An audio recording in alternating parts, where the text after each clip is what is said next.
Olá pessoal, tudo bem com vocês? Professor Tales aqui. Hoje iremos estudar a utilização de serviços web do tipo REST com a linguagem Python.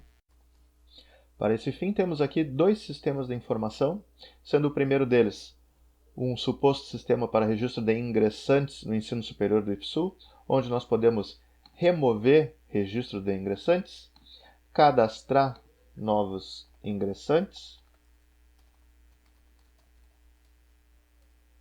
por exemplo, aqui no curso de análise de sistemas, e também listar todos aqueles registrados. O segundo sistema de informação é supostamente capaz de realizar o registro de certificados e diplomas no Ministério da Educação. Então podemos aqui, por exemplo, realizar a busca de certificados e diplomas por CPF, no caso aqui vamos buscar o certificado de conclusão do ensino médio, e encontramos aqui um registro para determinado CPF, o qual podemos remover do sistema. Vamos procurar aqui novamente. Podemos verificar que não há registro para esse CPF. Podemos também realizar a atribuição de novos certificados e diplomas. Então, vamos atribuir um novo certificado para um determinado CPF, para o ensino médio. Geramos, agora realizando a busca, a qual anteriormente não tinha encontrado nenhuma informação. Agora vamos encontrar esse certificado gerado recentemente. Então, a oportunidade de interoperabilidade entre esses sistemas está em que, quando o aluno ingressante realiza sua primeira matrícula, é solicitado que ele entregue uma cópia do seu certificado de conclusão do ensino médio. Por outro lado, é sabido que o Ministério da Educação possui as informações sobre aqueles educandos que concluíram o ensino médio. Então seria interessante que, quando da realização da primeira matrícula do ingressante, o IFSU se comunicasse com o Ministério da Educação a fim de verificar automaticamente se aquele aluno ingressante concluiu o ensino médio ou não, sem a necessidade de que o aluno ingressante realize a confirmação dessa informação. Então é justamente essa situação de interoperabilidade que nós vamos implementar entre esses dois sistemas. O sistema do Ministério da Educação vai publicar um serviço web capaz de verificar se o portador de um CPF concluiu o ensino médio em solo nacional ou não. O sistema de registro de ingressantes no IFSU, por sua vez, quando do registro de um novo ingresso, vai verificar se aquele futuro aluno concluiu o ensino médio através do consumo do serviço web publicado pelo Ministério da Educação. Em caso positivo, permite a matrícula normalmente, caso negativo, impede a matrícula, informando esta irregularidade. Vamos então à implementação e publicação do serviço web no sistema do Ministério da Educação. Verificamos o código-fonte da aplicação. Temos aqui inicialmente a importação de alguns componentes utilizados e na linha 5 a instanciação da aplicação Flask. As aplicações que utilizam o framework Flask comumente são estruturadas em formatos de funções, de forma que, comumente, cada função responde por uma rota de requisição HTTP. Também especificamos aqui quais métodos do protocolo HTTP são aceitos por essa rota e, portanto, processados por cada determinada função. Então podemos ver que temos aqui uma rota /gerar, que aceita os métodos get e post do protocolo HTTP, e o que ela faz é desencadear a rotina de inserção de um novo registro no banco de dados. Caso o método do protocolo HTTP seja o post, coletamos da requisição as variáveis CPF, nível e chave correspondente à identificação do certificado a ser inserido. Esse valor da chave é gerado pela aplicação, ele na verdade não é coletado da requisição. Montamos uma sentença SQL a ser executada no banco de dados. Na linha 14 conectamos no banco de dados, na 15 executamos a inserção, na 16 confirmamos a inserção, na 17 fechamos a conexão e direcionamos o usuário da aplicação para a interface da geração de um novo certificado. Caso o método utilizado na requisição HTTP seja o GET, na verdade nós queremos apresentar o formulário de cadastro de novo certificado. E esse formulário é obtido através da renderização de um template que está no arquivo cadastro.html. Podemos abrir esse arquivo cadastro.html e temos aqui a definição dele. Quase puramente HTML. Então nós podemos aqui separar a apresentação da lógica da aplicação. Da mesma forma, nós temos aqui outras rotas presentes nessa mesma aplicação. A rota buscar, que logicamente busca por certificados ou diplomas de acordo com alguns critérios de busca.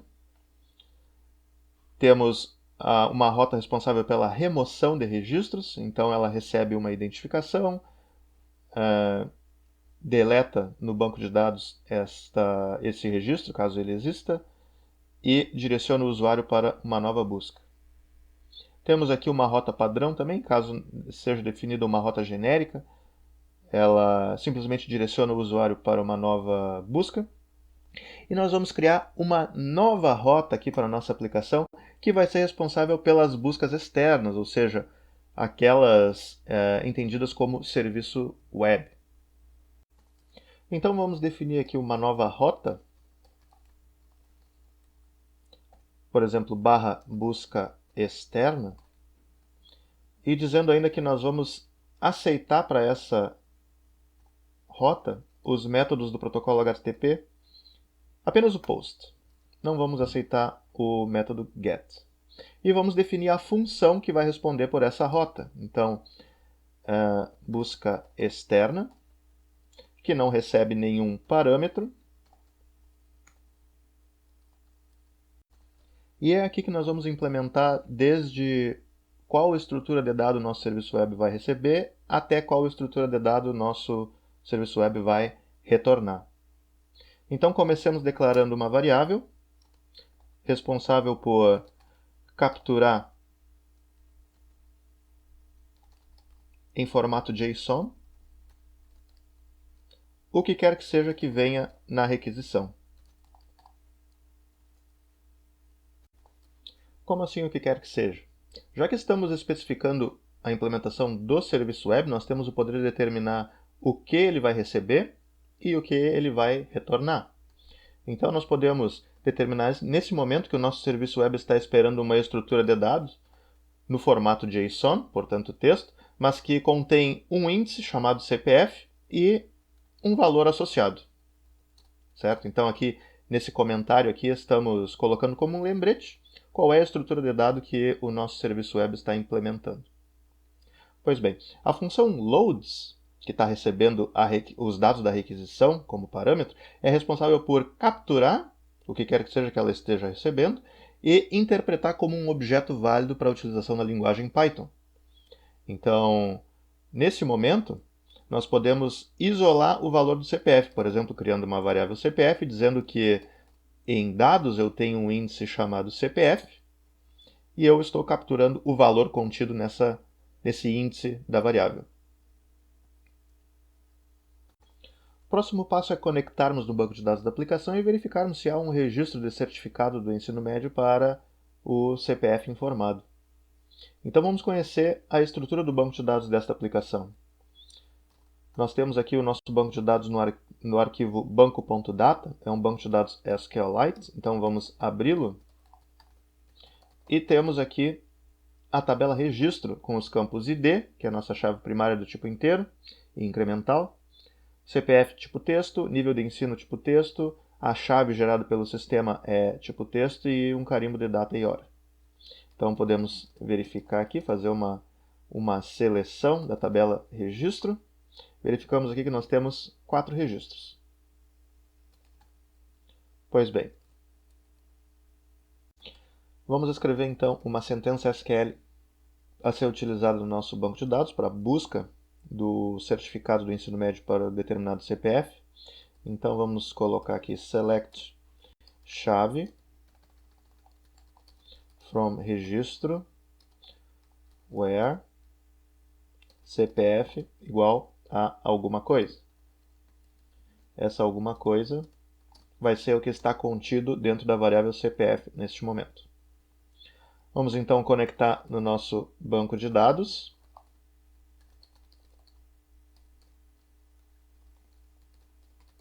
Banco.data. Vamos executar essa pesquisa.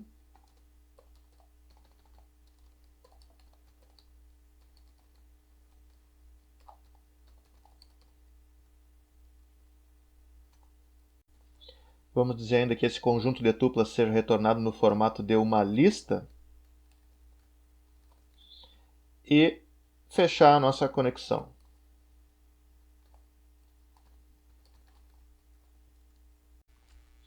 Agora nós vamos verificar o que foi encontrado no banco de dados.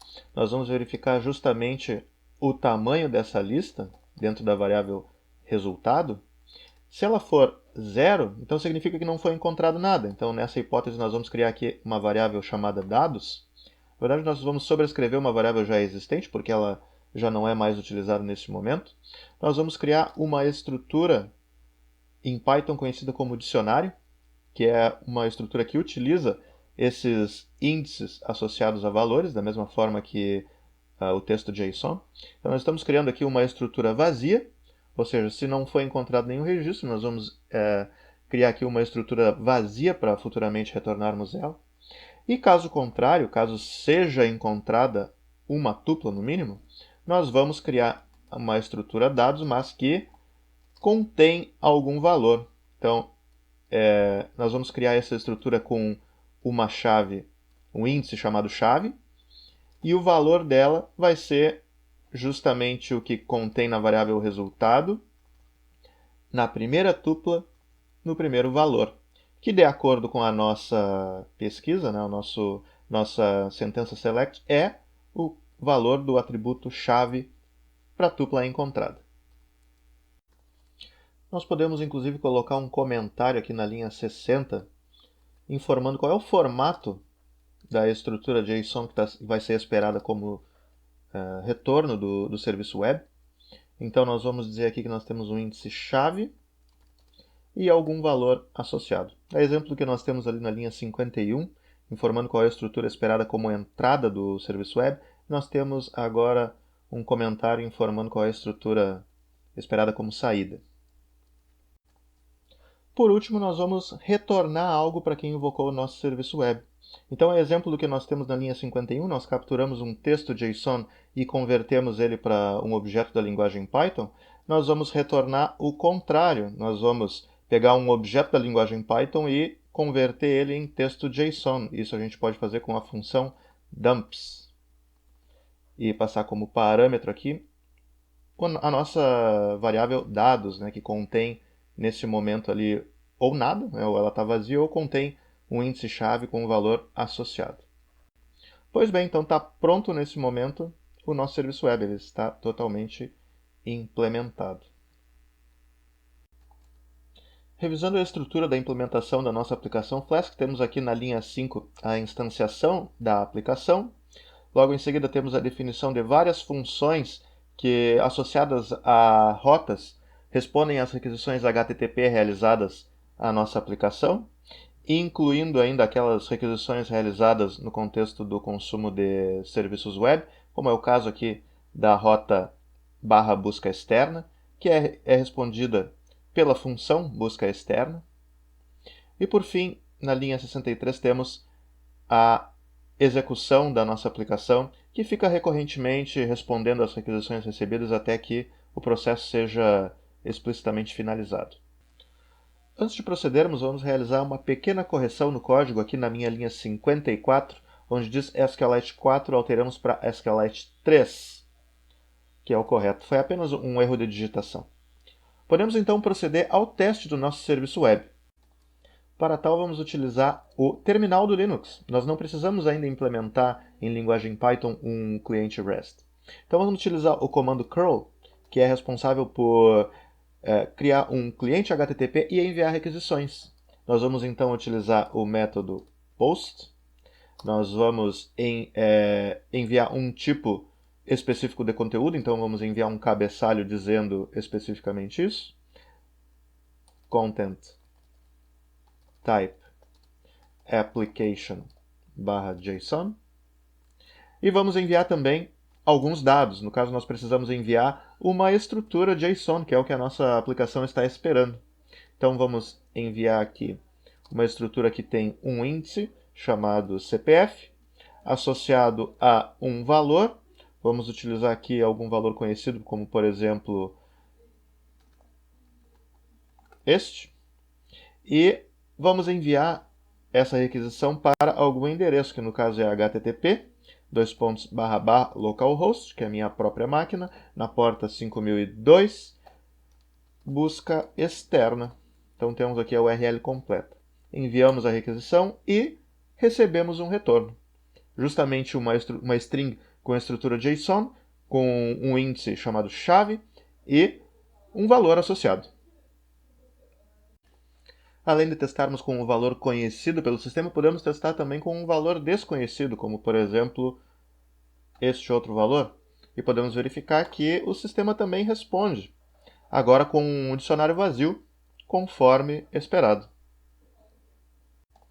Sabendo que o nosso serviço web está publicado e funcionando, nós podemos proceder à implementação de um cliente agora, ao invés de na aplicação do registro do MEC, na aplicação de ingressos no Instituto Federal. Apenas vamos fazer uma última correção no nosso serviço web.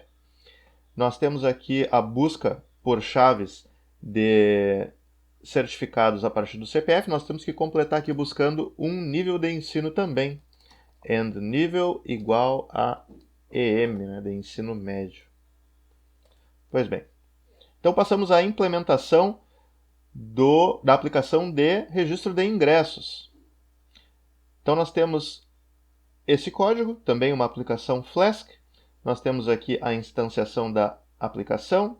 Nós temos algumas funções também associadas a rotas, respondendo às requisições HTTP que cheguem na aplicação. Nós não temos a publicação de serviços web. Temos aqui, por último, a execução da nossa aplicação, agora na porta 5001. A aplicação do Mac estava publicada na porta 5002.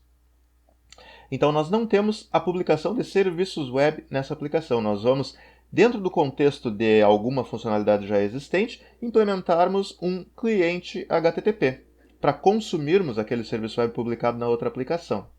Então, lembrando, o nosso objetivo aqui nessa tarefa é, quando da inserção de um novo registro de ingresso, verificarmos se esse ingressante possui certificado de conclusão do ensino médio ou não, e apenas permitirmos a inserção se ele tiver esse registro. Então nós temos aqui a função inserir, respondendo às requisições que venham para a rota /inserir, ou seja, aquelas cujo objetivo é inserir um novo registro de ingressante na instituição. Então, antes de realizarmos a inserção de um novo registro no banco de dados, mas após termos o registro do CPF, um valor para o CPF, que é o que nós precisamos para consumir o serviço web, nós vamos realizar esse consumo. Então, vamos construir aqui uma estrutura de dado de dicionário. Vamos colocar aqui o índice CPF associada a um dado contido na variável CPF. Através do módulo requests, nós vamos realizar uma requisição a partir desse programa para o outro programa. Então vamos definir aqui uma variável, requisição. Com o módulo requests, vamos enviar uma requisição pelo método post do protocolo HTTP. Vamos enviar para algum lugar. Esse algum lugar é http://localhost 5002 busca externa. E ainda um parâmetro chamado data, que é justamente os dados que nós vamos enviar nessa requisição HTTP. E nós vamos enviar aqui uma estrutura JSON, então nós precisamos converter essa estrutura de dado, que no momento é um dicionário, para texto JSON. Nós podemos fazer isso através da função dumps, recebendo como parâmetro a estrutura que nós queremos converter de objeto para string, que é dados. Após a execução dessa instrução, a variável requisição vai conter a resposta da requisição executada. E isso vai estar no atributo content. Então nós faremos o seguinte, nós vamos sobrescrever a variável dados, agora com a resposta da requisição, lembrando que a requisição vai retornar texto. E nós vamos pegar esse texto, que nós sabemos que é uma estrutura JSON, e nós vamos converter para um objeto da linguagem Python. Então nós vamos utilizar a função loads, recebendo como parâmetro o conteúdo da resposta da requisição. Então, neste momento, a variável dados tem uma outra estrutura de dado, agora com a resposta da requisição.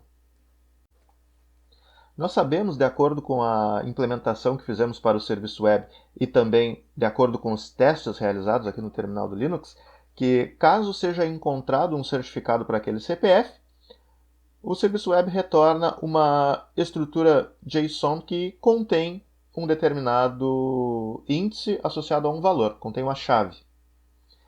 E caso não seja encontrado nenhum registro de certificado para aquele CPF, também é retornada uma estrutura, mas uma estrutura vazia. Então nós vamos verificar, logo após a obtenção desse objeto, se existe o índice chave na estrutura dados. Se a chave não existe, nós vamos terminar a execução do bloco de código nesse momento, retornando um template.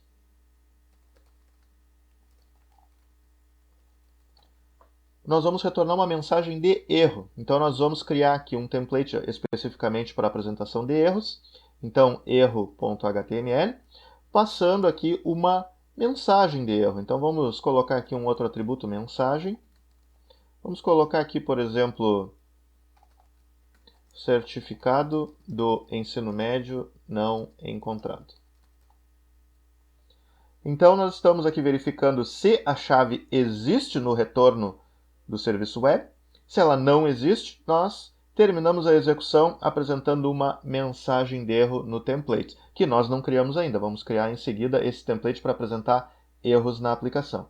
Caso ele encontre, essa condição não vai ser executada, né? O bloco de código da condição não vai ser executado, então ele vai continuar a execução do restante do bloco de código com a inserção do registro no banco de dados. Então nós vamos criar esse layout, vamos criar aqui um novo script. Vamos salvar aqui como erro.html, que foi o nome que nós determinamos ali no nosso código. E vamos dizer que esse template herda de layout.html, que é o nosso template principal da aplicação. Vamos definir um bloco, que nós vamos chamar de conteúdo. Isso já está determinado no layout principal da aplicação. Vamos delimitar esse bloco. E vamos colocar aqui justamente uma mensagem de erro. Vamos colocar ela aqui, por exemplo, dentro de um parágrafo.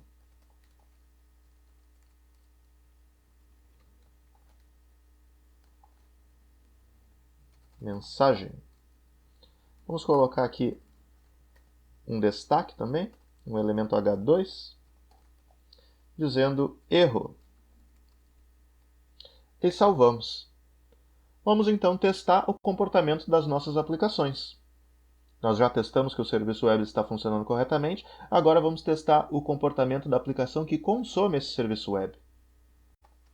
O Flask tem a capacidade de recarregar os programas toda vez que ele detecta uma mudança nos códigos-fonte.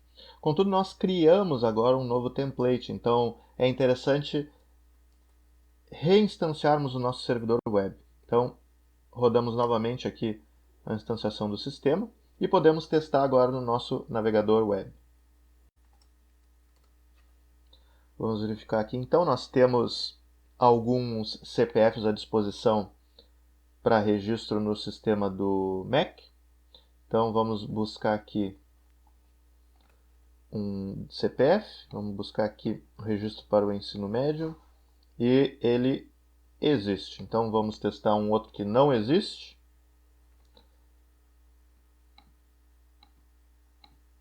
Ok, esse não foi encontrado. Então, nós sabemos alguns valores aqui para testarmos a nossa aplicação.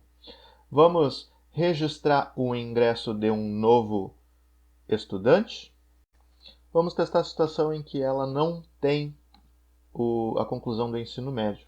Então, vamos colocar aqui um valor conhecido, Luizinha, e apresentamos um erro. Nós consumimos um serviço, ou seja, verificamos num outro sistema que esse aluno não tem a conclusão do ensino médio, então ele não pode se registrar.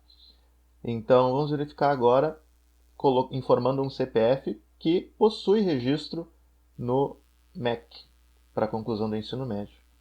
Então, vamos testar aqui. E foi registrado com sucesso. Em suma, nós tínhamos uma funcionalidade em um sistema, precisávamos da mesma funcionalidade em outro sistema, e ao invés de reimplementarmos a mesma funcionalidade que já existia, nós interoperabilizamos os dois sistemas através de serviços web. Agora do tipo REST com a linguagem Python. De minha parte, então, para a aula de hoje era isso. Um forte abraço a todos e até a próxima!